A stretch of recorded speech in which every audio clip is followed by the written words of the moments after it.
Kalima, you are dressed as Rasa Vihari, Vrindavan dancer. Ram Prasad Sen from the 18th century Bengal gifted us this vision where he placed the goddess of time and dissolution into the fragrant and erotic world of Sri Krishna. He knew the dark mother too well.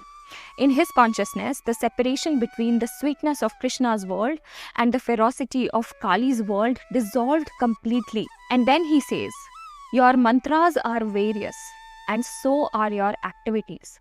Who can grasp them?" He's saying that the mother flows through us through countless psychic currents: fear, grief, desire, ecstasy, rage, longing, insight, despair.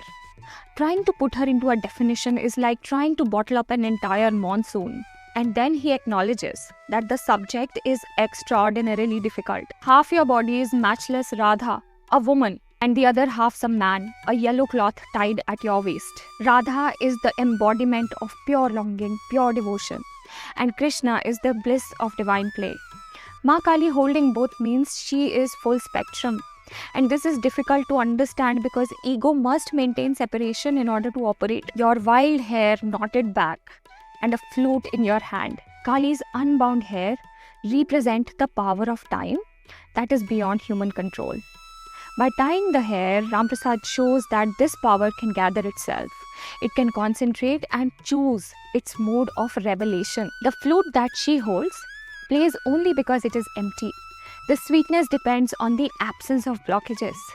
So when Ma Kali strips away all our false illusions, then we can experience the rasa of Radha and Krishna's union. Once you infatuated Tripura's enemy, stealing sideways glances at him. Tripura's enemy is Shiva, and even he is not immune to Shakti's play. Stillness knows itself only when movement arises. Kali completes Shiva. But this time, it's women you tempt with your beautiful black figure and hinting eyes. Instead of seeking union with the cosmic witness Shiva, Kali is now seeking union with the embodied soul.